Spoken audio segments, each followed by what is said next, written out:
ஒரு மாபெரும் வெற்றி பெற இருக்கிறார். பல நீதிகளை இங்கே கேட்டு இந்த தேர்தலிலே பசுமன்னை அவர்கள் இந்த மண்ணிலே நியாயம் கேட்டு வந்திருக்கிறார். ஏன்னு கேட்டீங்கன்னா, சட்டமன்றத்திலே அவருடைய இருக்கையை மாற்றி பின் இருக்கையில் அமர செய்தது ஆளும் கட்சியும் பழனிசாமியும் ஒரு டைப்போடு இருக்காங்க. நீங்கள் பார்த்தீங்கன்னா உங்களுக்கு தெரியும். ஏன்னா படத்தை வச்சு காமிக்கிறாங்க, இவர் காலில் விழுந்தாருன்னு. அவர் சின்னம்மா காலில் விழுந்தது உலகத்துக்கே தெரியும். இன்றைக்கி புது விஷயம் இல்லை.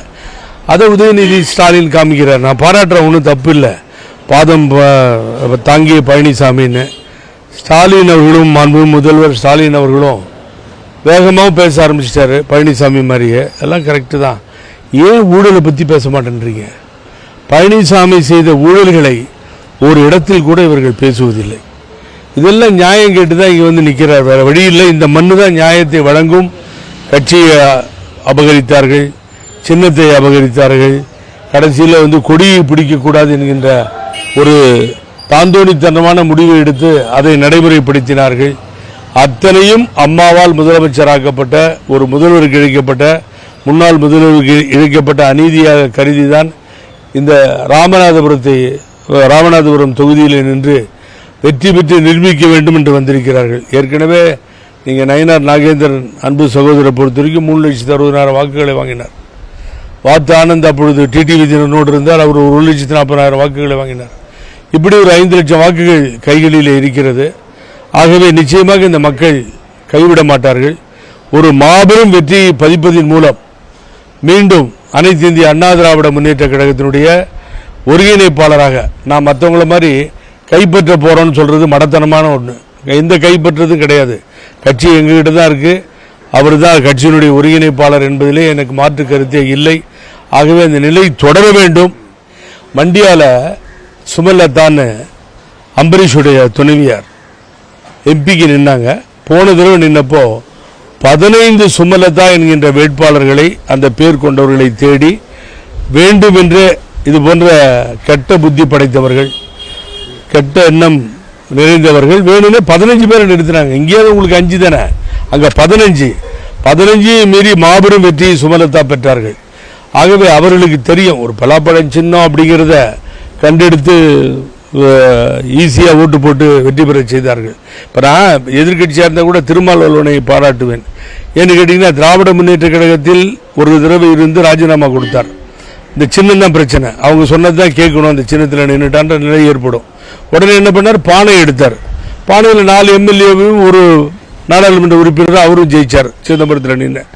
ஆகவே சின்னம் என்பது நிற்கின்ற தலைவர்களை பொறுத்தது, அவர்கள் ஆளுமையை பொறுத்தது. ஆகவே ஓபிஎஸ் என்றால் பலாப்பழம் என்கின்ற அளவிலே இப்பொழுது அது பறந்து சிறந்து போயிருக்கிறது. ஆகவே டூப்ளிகேட் தான், ஹீரோ தான். இந்த பழனிசாமி பின்னால் யாரோ ஒருவர் இருக்கிறார். எந்த கட்சின்னு எனக்கு தெரியல. அது நான் ஓப்பனாகவே பேசுகிறேன். பாரதிய ஜனதா கட்சியா, அவருடைய கூற்றுப்படி அதுக்கு பயந்துட்டு இருக்காரா, இல்லை திராவிட முன்னேற்ற கழகம் பின்னால் இருந்து இவரை இயக்குகிறதா? ஏன்னு கேட்டிங்கன்னா, 2-3 வேட்பாளர் விட்டுட்டு வேற வேட்பாளரே தெரியாது. ஏன் இங்கே அன்வர் ராஜாவை அந்த அண்ணன் நிற்கிற இந்த தொகுதியில் ராமநாதபுரத்தில் போட்டிருக்க வேண்டியதுன்னு, அது தானே கட்சி விட்டு மாறி வந்தார். அவர் தூக்கிட்டு போனீங்கல்ல, பருந்து தூக்கிட்டு போகிற மாதிரி.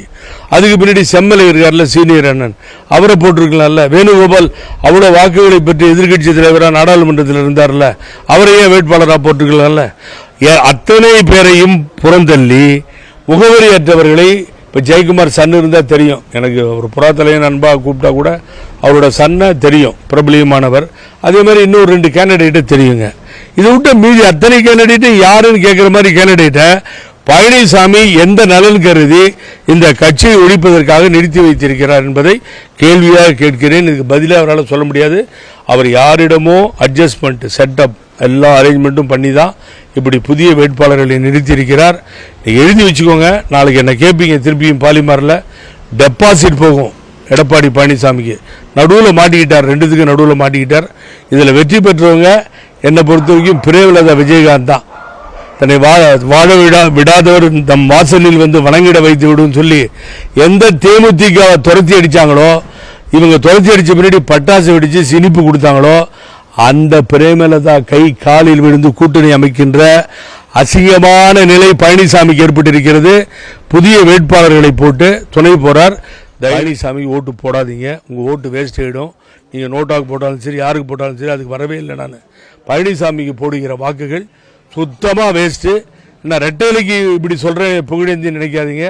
ரெட்டை இலை ஒரு தீய சக்தி கையில் இருக்கிறது. அந்த மீட்பு போராட்டம் தொடரும், விடமாட்டேன் நான்.